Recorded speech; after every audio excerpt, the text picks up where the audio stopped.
Alexander और porous की कहानी। भारत का इतिहास ऐसे अनगिनत वीरों की कहानियों से भरा हुआ है जिन्होंने अपने पराक्रम और बुद्धिमानी से दुश्मनों को पराजित किया। इन्हीं में से एक कहानी है महान भारतीय राजा पोरस और महान योद्धा सिकंदर अलेक्जेंडर द ग्रेट की। ये कहानी केवल युद्ध की नहीं, बल्कि सम्मान, शौर्य और नेतृत्व की मिसाल है। भूमिका।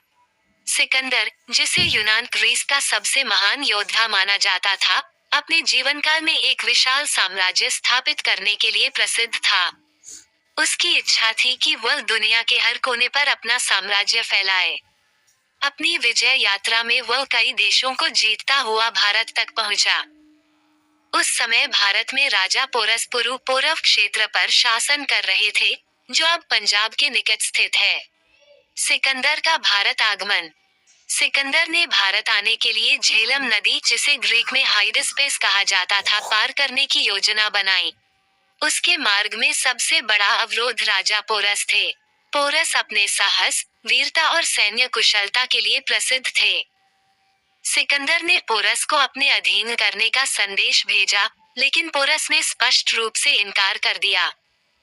पोरस ने कहा, मैं केवल अपने राज्य के लिए जीता हूँ और मैं किसी विदेशी के अधीन नहीं हो सकता। महायुद्ध की तैयारी। पोरस ने अपनी सेना तैयार की, जिसमें हाथी, घुड़सवार, पैदल सैनिक और धनुर्धारियों का एक बड़ा दल था। वहीं सिकंदर के पास प्रशिक्षित और अनुभवी सैनिकों के साथ आधुनिक युद्ध तकनीकें थीं। झेलम नदी के किनारे दोनों सेनाओं के बीच ऐतिहासिक युद्ध की नींव पड़ी। झेलम के युद्ध का वर्णन। ये युद्ध 326 बीसी में हुआ और इतिहास में इसे झेलम का युद्ध कहा जाता है।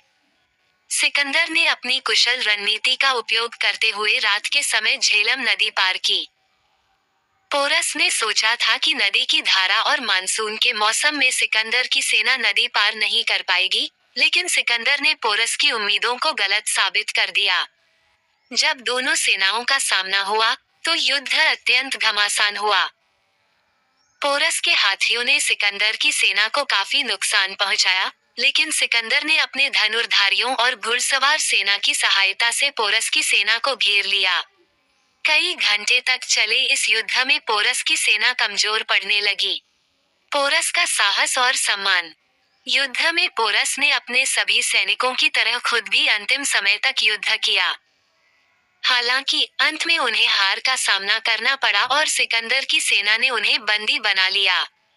जब पोरस को सिकंदर के सामने लाया गया, तो सिकंदर ने उनसे पूछा, तुम्हारे साथ कैसा व्यवहार किया जाए? पोरस ने गर्व से उत्तर दिया, जैसा एक राजा दूसरे राजा के साथ करता है।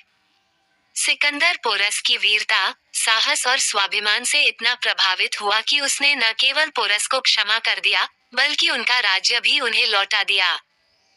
सिकंदर ने पोरस के साथ मित्रता स्थापित की और कहा कि वो उनकी नीतियों और नेतृत्व कौशल का सम्मान करता है। कहानी का संदेश। पोरस और सिकंदर की यह कहानी केवल युद्ध की कहानी नहीं है, बल्कि यह सम्मान और साहस की प्रेरणा है। ये दिखाती है कि शक्ति और पराक्रम के साथ साथ स्वाभिमान और चरित्र भी किसी व्यक्ति को महान बनाता है। उपसंहार। पोरस की वीरता और सिकंदर की उदारता दोनों ने इस कहानी को इतिहास के पन्नों में अमर कर दिया। ये कहानी आज भी हमें सिखाती है कि सच्चा राजा वह होता है जो अपने सम्मान और प्रजा के लिए अपने जीवन का बलिदान देने के लिए तैयार रहता है।